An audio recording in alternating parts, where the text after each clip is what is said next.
nakikita nyo ba ang isa't isa as my future you? my future.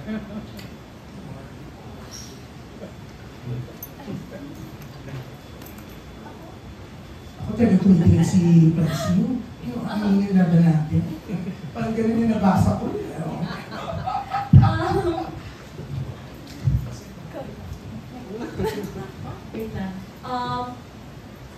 I would say yes po.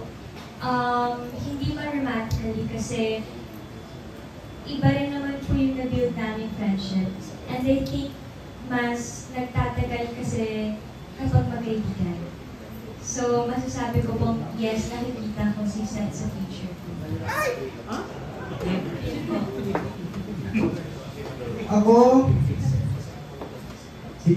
nung hindi pa ako artista, syempre hindi ko alam yung mangyayari. At ngayon siguro nasa future ako. So, gusto ko pa rin makita si Francine sa susunod na future. Gusto ko makita si Francine sa future ko. So yes, at gusto ko.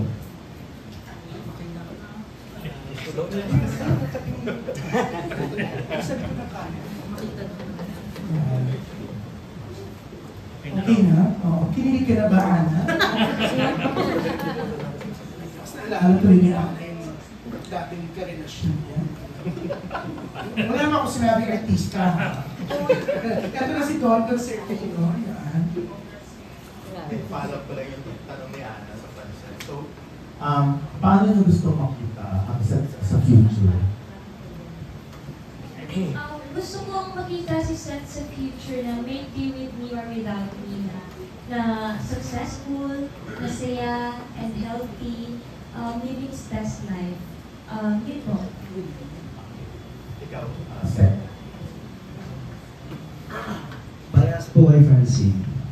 Parehas. Gusto ko makita na maabot ni Francine lahat ng gusto niyang marating. At pinangako ko po sa kanya ngayon na tutulungan ko si Francine. Kung ano yung kaya kong matulong sa kanya. Kung para marating niya yung gusto niyang marating. So, gusto ko siyang makita masaya. At bonus, kung masaya siya at ako kasama niya. So, Okay, so pwede naman yung diba? Kayo pa rin ako kasama. siguro mas magiging masaya pag gano'n. Ngayon kayo nagsasama at nagpapaligaya sa isa't isa, diba? Mas maganda akong gano'n. Oo. Ayan. Direct, malap na kayo direct. Direct, kasi ang age nila dito, dahil graduate na yung character nila. So, Medyo mature na rin ang mga age nila. Yeah, 21. 21. So, 21. dito ba sa story, ano ba pwedeng pinaka-hilig na pwede na magawa? Like, pwede na ba sila magkaroon ng kissing scenes? Hindi mo sa about time. Ay, ang laki na ni friends. Siguro yung pinakasagad na kinikiti ko pwedeng sabihin kasi abangan na lang siya ng mga tao. Pero ang dami nila kasi eksena nag-uusap sila ng mga deep matters about their life, their family. Iyon pa lang when you open up to someone na medyo sensitive, I think malalim or mahalaga sa iyo yung tao na kinakausap mo, kaya mo siya ginagawa. So nabuo yung ganong bonding nila sa story ng pelikula. Kasi malalalim na yung pinag-uusapan nila. I mean, you cannot tell a very deep things about yourself to someone else kung stranger siya.